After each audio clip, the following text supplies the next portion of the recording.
창세기 3장 3절에서 9절까지의 말씀과 요한복음 4장 20절에서 24절까지의 말씀입니다. 동산 중앙에 있는 나무의 열매는 하나님의 말씀에 너희는 먹지도 말고 만지지도 말라 너희가 죽을까 하노라 하셨느니라. 뱀이 여자에게 이르되 너희가 결코 죽지 아니하리라. 너희가 그것을 먹는 날에는 너희 눈이 밝아져 하나님과 같이 되어 선악을 알 줄 하나님이 아심이니라. 여자가 그 나무를 본즉 먹음직도 하고 보암직도 하고 지혜롭게 할 만큼 탐스럽기도 한 나무인지라. 여자가 그 열매를 따먹고 자기와 함께 있는 남편에게도 주매 그도 먹은지라. 이에 그들의 눈에 밝아져 자기들이 벗은 줄을 알고 무화과 나무 잎을 엮어 치마로 삼았더라. 그들이 그날 바람이 불 때 동산에 거니시는 여호와 하나님의 소리를 듣고 아담과 그의 아내가 여호와 하나님의 낯을 피하여 동산 나무 사이에 숨은지라. 여호와 하나님이 아담을 부르시며 그에게 이르시되 네가 어디 있느냐. 우리 조상들은 이 산에서 예배하였는데 당신들의 말은 예배할 곳이 예루살렘에 있다 하더이다. 예수께서 이르시되 여자여 내 말을 믿으라. 이 산에서도 말고 예루살렘에서도 말고 너희가 아버지께 예배할 때가 이르리라. 너희는 알지 못하는 것을 예배하고 우리는 아는 것을 예배하노니 이는 구원이 유대인에게서 남이라. 아버지께 참되게 예배하는 자들은 영과 진리로 예배할 때가 오나니 곧 이때라. 아버지께서는 자기에게 이렇게 예배하는 자들을 찾으시느니라.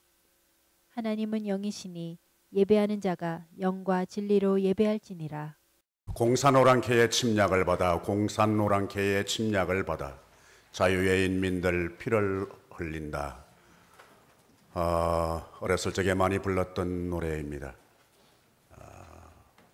공산오랑캐, 공산오랑캐 이를 악물고 불렀던 노래인데 요 며칠 전 들은 소식에 의하면 중국의 주석 시진핑 주석이 대한민국을 방문해서 내가 친척 집에 온 것 같다 그렇게 인사했다는 소식을 들었습니다. 그 친척 집에 온 우리의 친척이 바로 그때 공산오랑캐였습니다.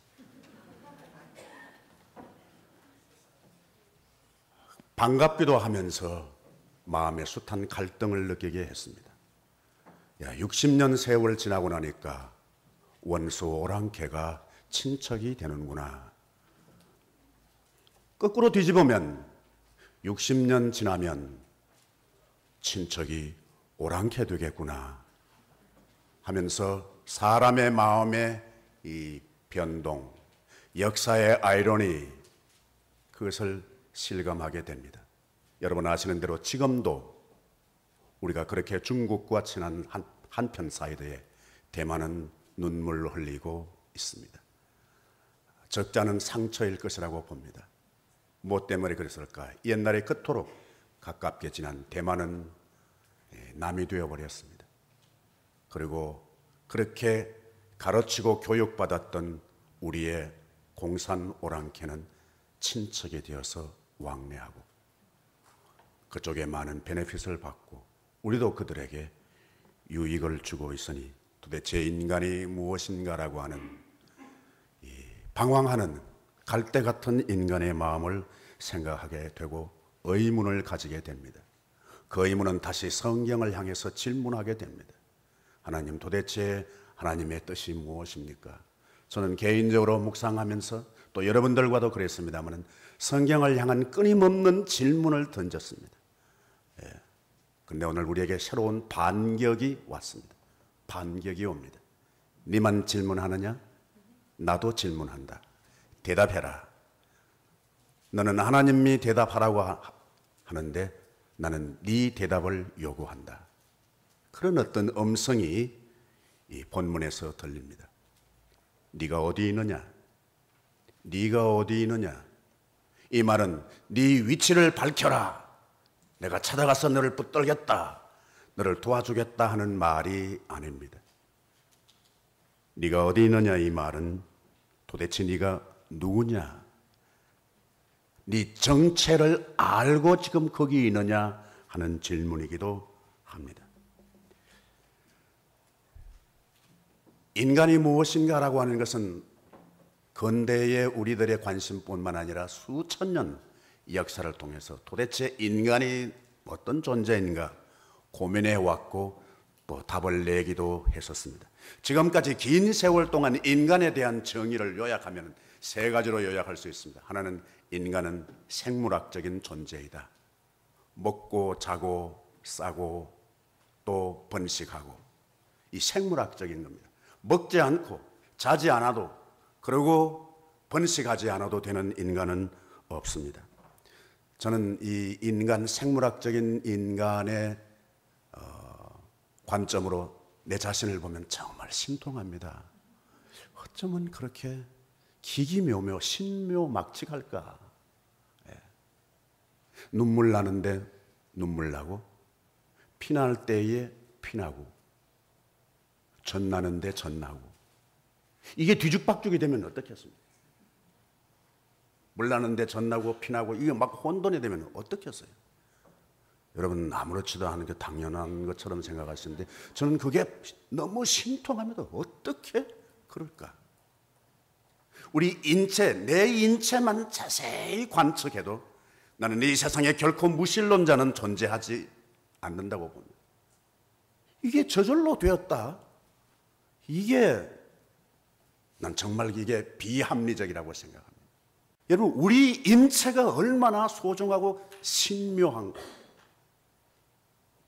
여러분 다른 어떤 은혜 구하지 않으셔도 지금까지 여러분이 약 잡수시지 않고 밥 잡수시고 소화 잘 하셨다면 그 은혜가 족한 줄로 아시기를 바랍니다.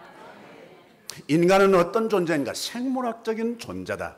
생물학적인 존재인데도 이게 보통 예사로운 존재가 아니다. 값진 존재다는 사실을 기억하게 됩니다. 또 하나 어떤 분들은 인간을 철학적인 인간으로 그렇게 규명합니다. 사고한다는 거예요. 생각한다는 거예요. 인식한다는 거예요. 그래서 가치를 나는 생각한다. 코로나는 존재한다. 코기토 에르고 숨. 나는 사고한다니까. 밥 먹는 거, 잠자는 것도 중요하지만 나는 생각할 수 있는 존재다.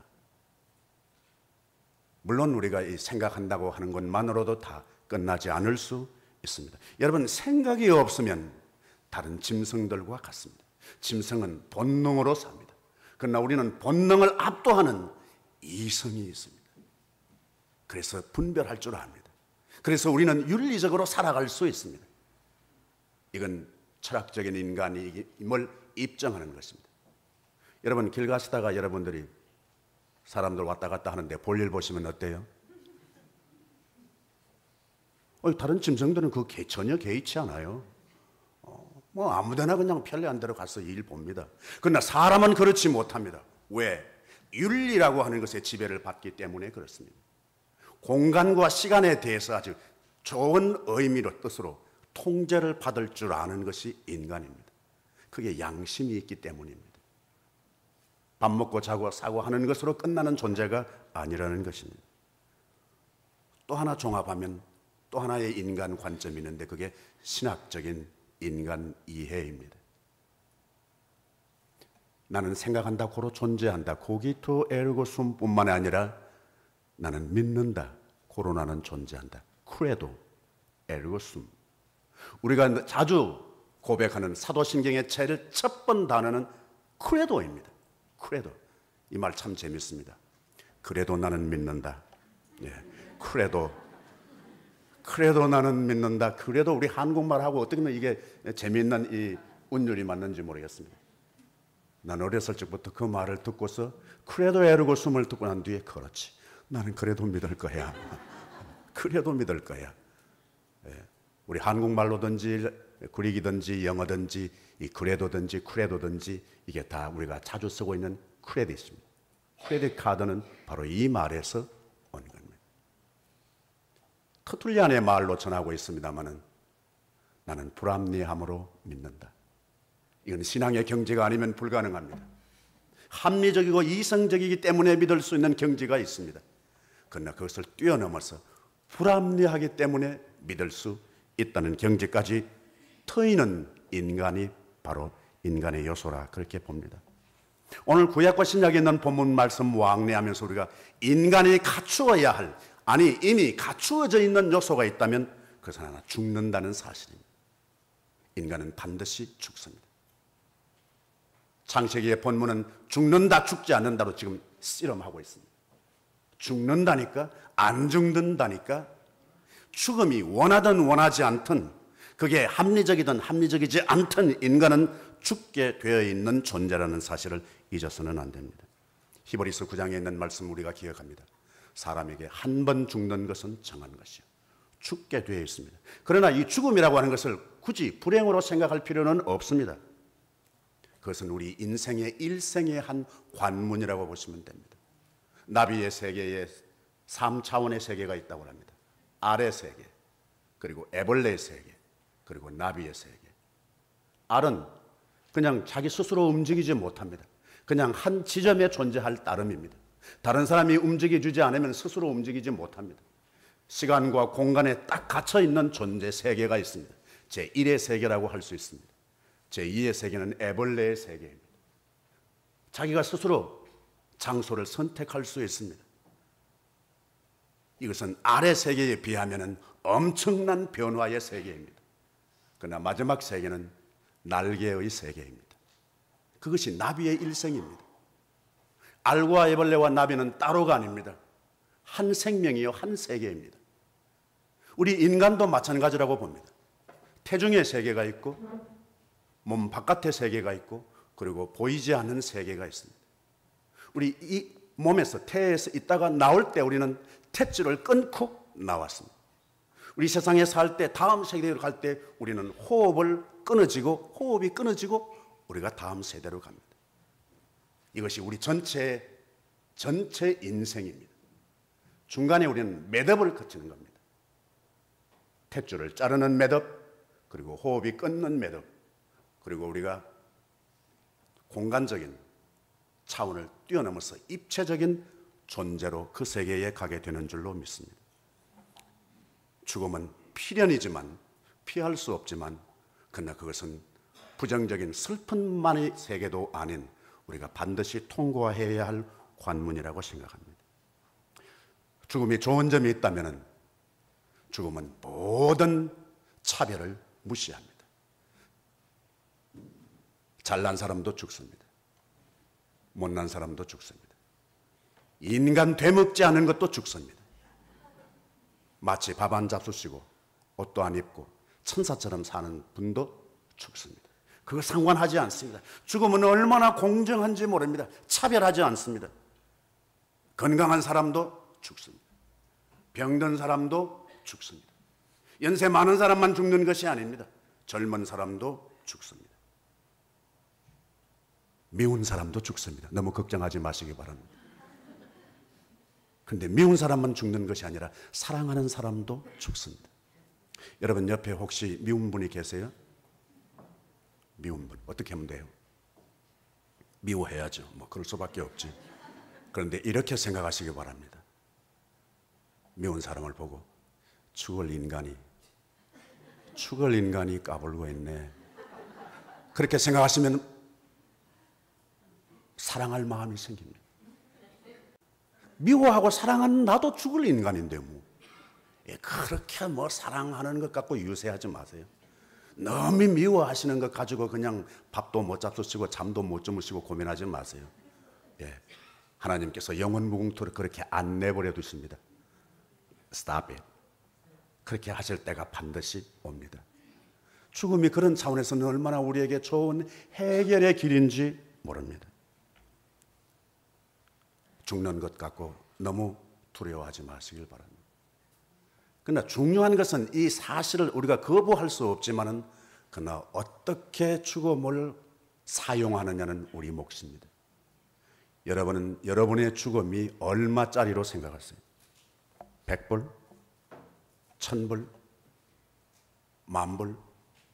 10,000불 때문에 여러분 죽음을 포기할 수 있습니까? 그러면 여러분은 10,000불 인생입니다.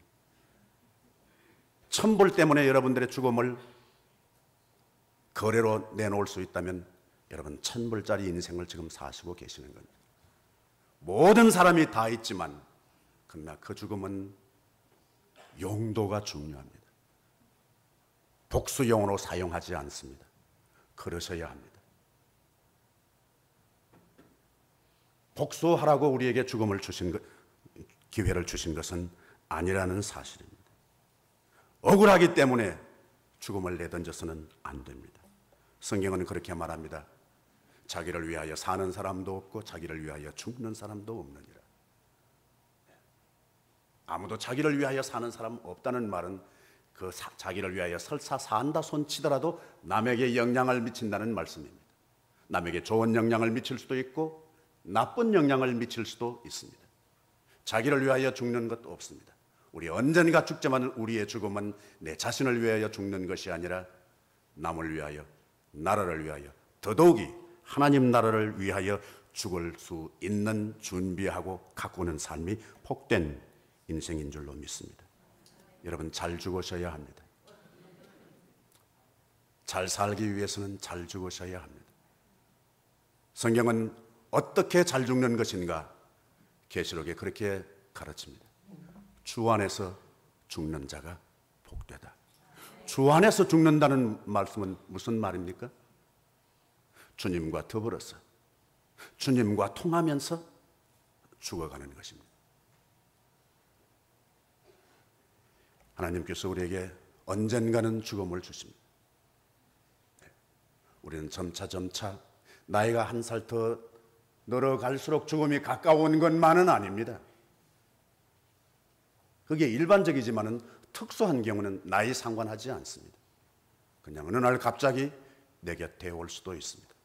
그때 순발력 있게 죽음을 어떻게 사용할 것인가 기도해야 하고 또 사모해야 할, 그리고 잘 가꿔야 할 우리의 인간 조건 가운데 가장 공감 가는 요소인 줄로 믿습니다.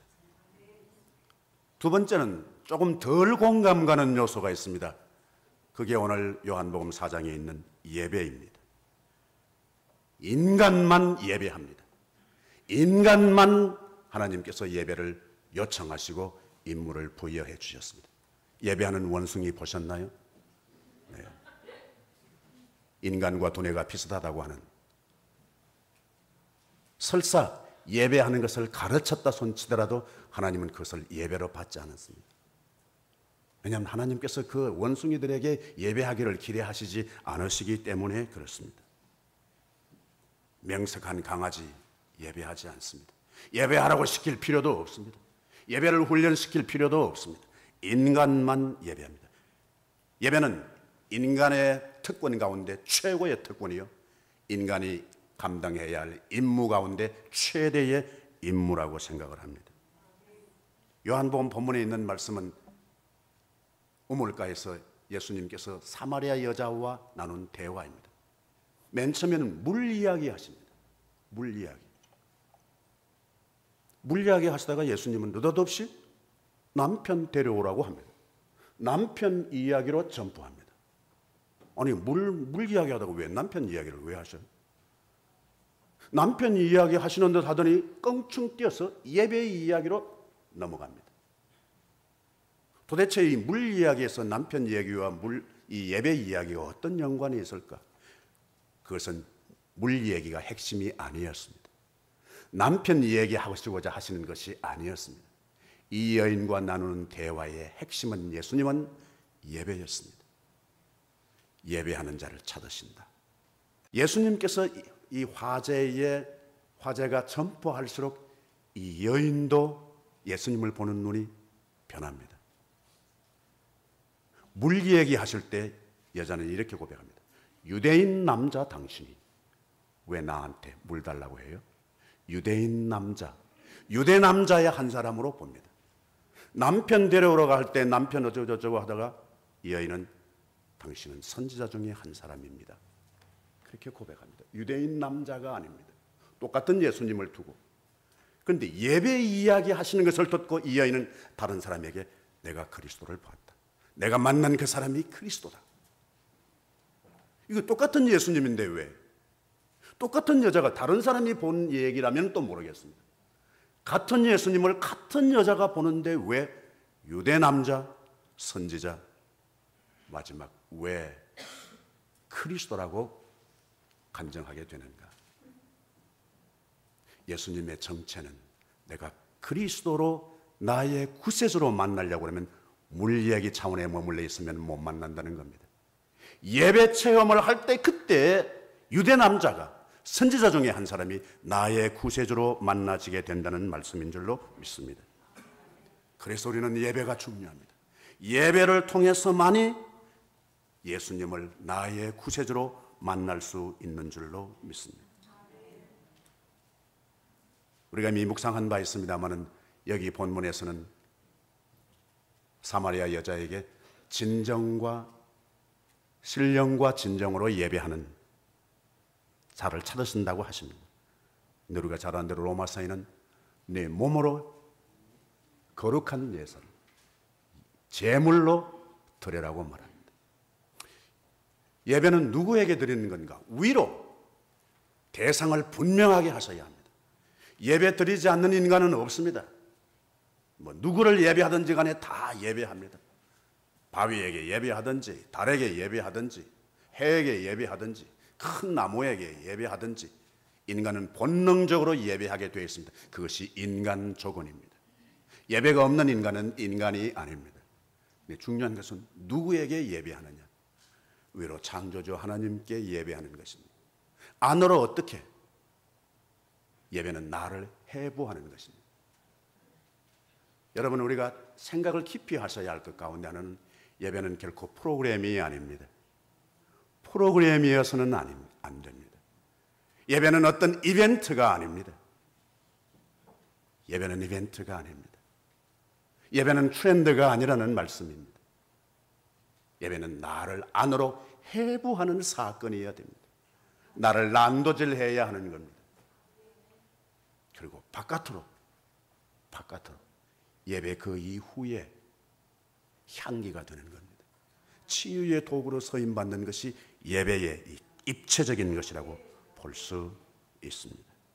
여러분, 예배를 잘 드리시기를 바랍니다.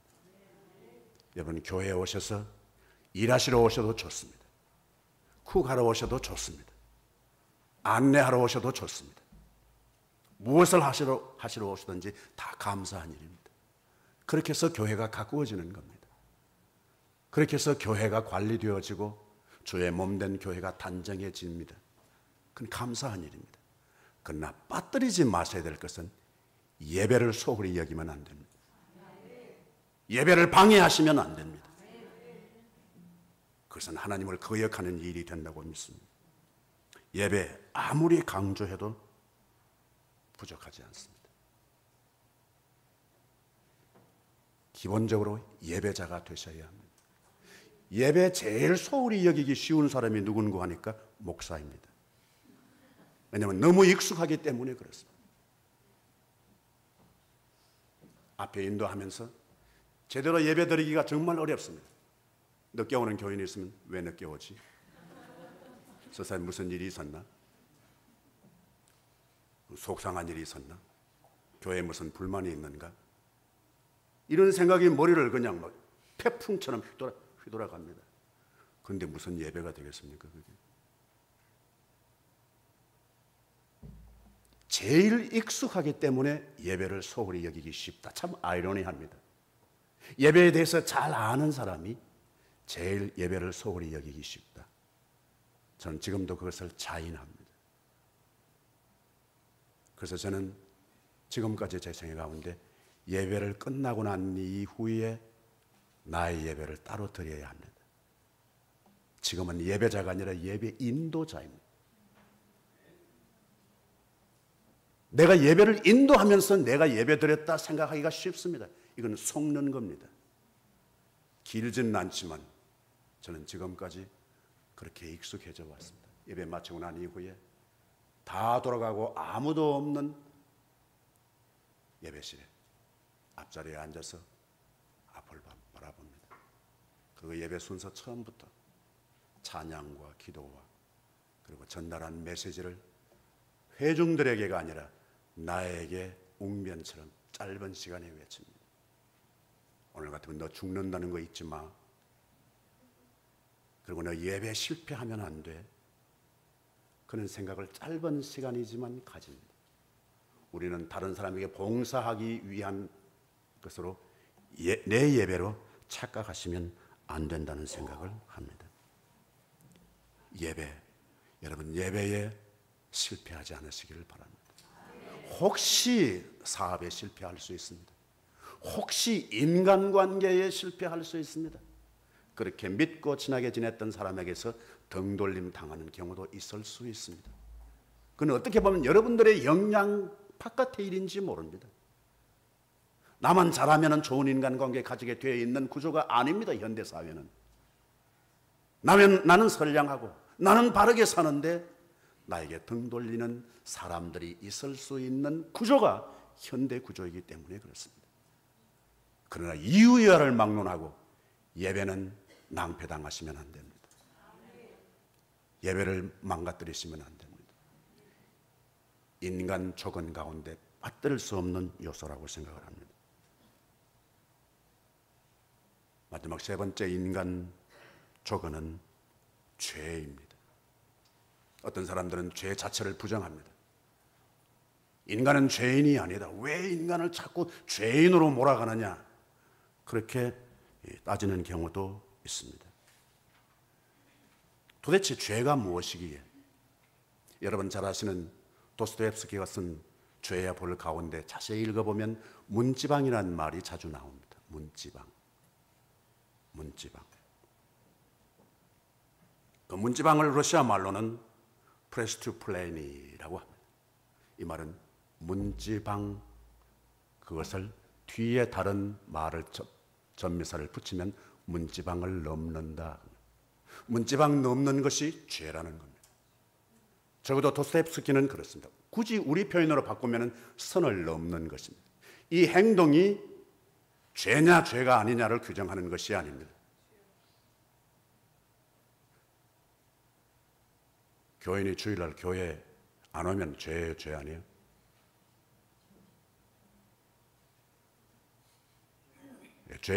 죄인 사람은 죄고 죄가 아닌 사람에게는 죄가 아닐지 모르겠습니다. 중요한 것은 왔느냐 오지 않느냐로 따지는 것이 아니라 죄냐가 아니라 그것이 선을 넘었느냐 넘지 않았느냐입니다.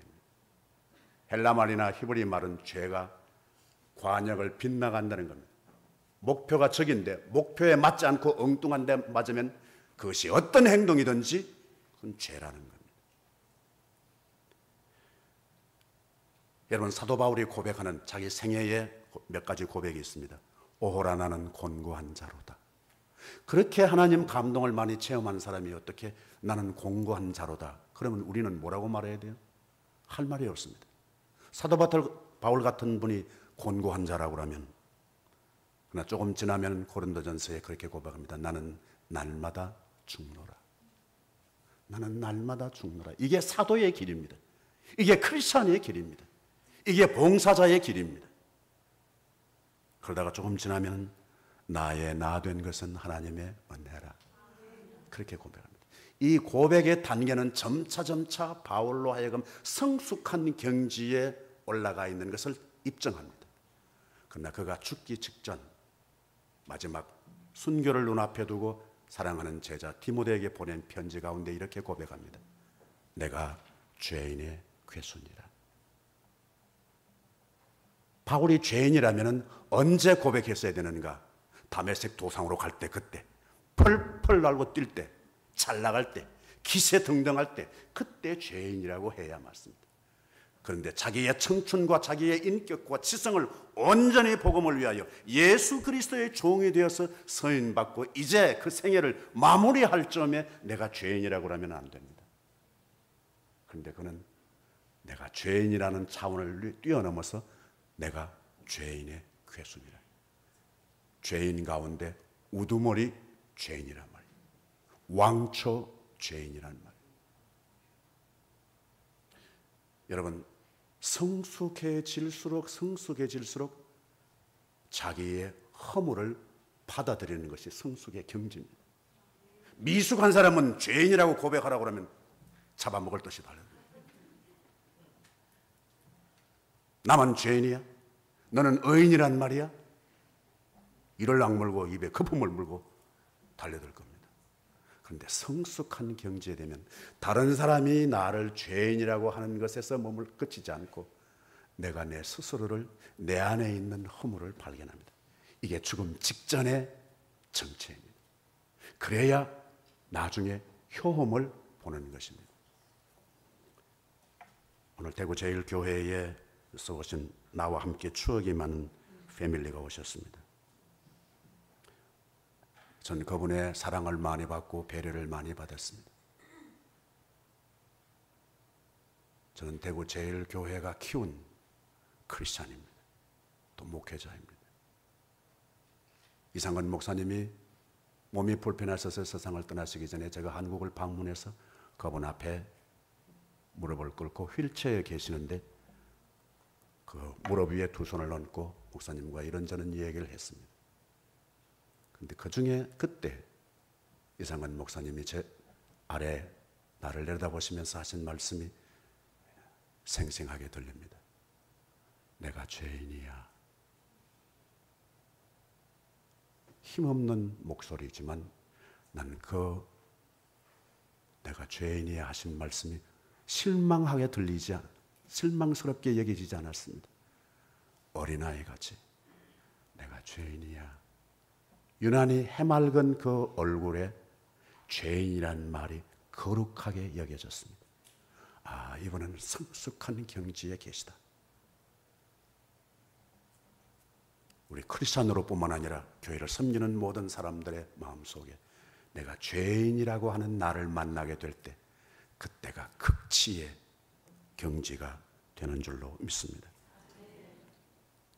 여러분, 죄인의 종류 가운데 성경을 제외하고 여러분 잘 아시는 나다나엘 호소네라고 하는 사람이 죄인 가운데 세 종류의 죄인을 픽업하고 우리에게 알려주고 또 더 짙은 표현으로 말하면 고발합니다. 여러분 잘 아시는 주홍글 씨. 거기에 세 사람의 죄인이 등장합니다.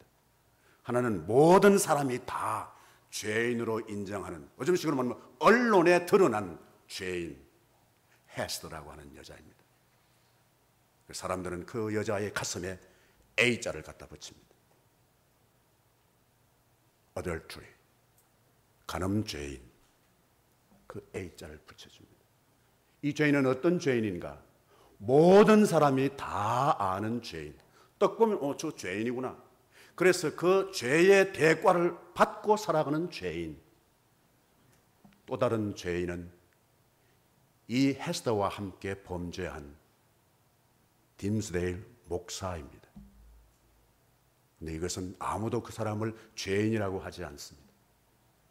자기 혼자만 죄인인 줄로 알고 자기 자신이 자기에게 형벌을 가합니다. 괴로워합니다. 괴로워합니다. 바짝바짝 말라갑니다. 심령이 병들어갑니다. 외형으로는 정상적인 역할을 합니다. 설교 잘합니다. 삶을 거침없이 삽니다. 여전히 존경합니다. 여러 사람이 죄인이 아닌 제2의 죄인은 나 혼자서 나를 죄인 만들면서 그 형벌을 받고 사는 죄인입니다. 제3의 죄인은 냉혹할 만큼, 칼로 찔러도 피나지 않을 만큼 잔인하게 그리고 무섭게, 그러면서 다른 사람도 죄인이라고 말하지 않고 자기도 나를 죄인이라고 말하지 않고 죄의 형벌을 더 받지 않으면서 계속해서 죄의 세계로 빠져들어가는 사람, 헤스더의 전 남편 칠링워드입니다. 여러분은 이 세 개의 종류 가운데 어느 죄인이고 싶으세요?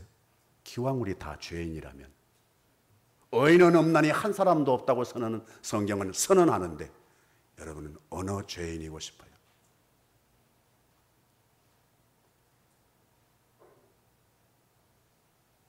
고민해보는 것도 은혜가 될 것 같습니다.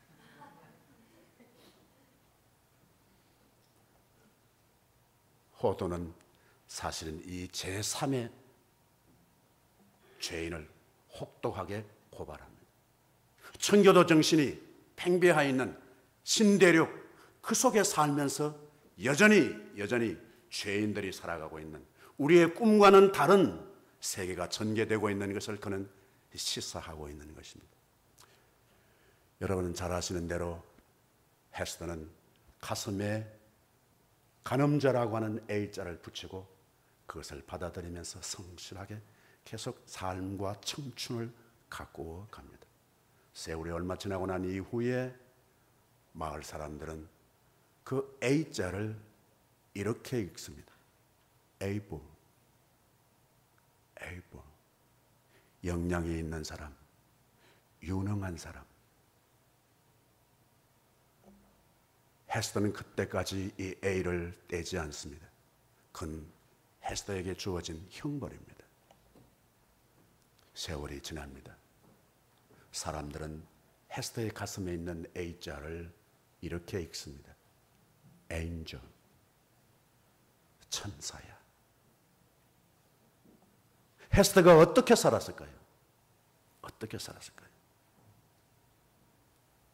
오늘 구약에 있는 본문 말씀은 인간이 죄를 짓고 난 이후에 해결하기 위해서 하나님께로 나아가는 것이 아니라 하나님이 숨어버린 범죄한 인간을 향해서 추적해 오시고 신방해 오시는 것입니다. 여기에 우리 기독교의 독특한 언총이 있습니다. 자랑스러운 언총입니다. 빼앗기거나 양보할 수 없는 독특한 길입니다. 인간이 하나님께로 나아가는 것이 아니라 하나님이 인간에게로 오신다는 겁니다. 왜 숨었을까요? 어떤 아이한테 물으니까 빨가웠었기 때문에 부끄러워서 그래요. 예, 부끄러워서 숨은 것이 아닙니다. 내가 두려워하여 숨었나이다. 임시로 그냥 무화과 잎을 가렸습니다. 그러나 그것은 한때입니다. 온전한 대책은 아닙니다. 그래서 가죽 옷을 지어주셨습니다. 그것은 피 묻은 옷입니다. 생명의 옷입니다. 물론 우리가 잘 아는 대로 이 가죽 옷은 예수 그리스도를 말합니다. 여러분, 이 가죽 옷은 국가적으로 공동으로 입는 것이 아닙니다. 이 가죽 옷은 PCUS의 교단 전체로 입혀주는 것이 아닙니다. 이 옷은 가정적으로 입는 것이 아닙니다. 우리 집에 가족이 입었으면 그 집 안에 있는 사람 다 그런 것이 아닙니다. 이 옷은 개인으로 입는 것입니다. 아버지는 아버지, 어머니는 어머니, 자식은 자식, 형제는 형제, 자매는 자매, 개인 1대1로 입어야 하는 옷이 바로 가죽 옷인 줄로 믿습니다.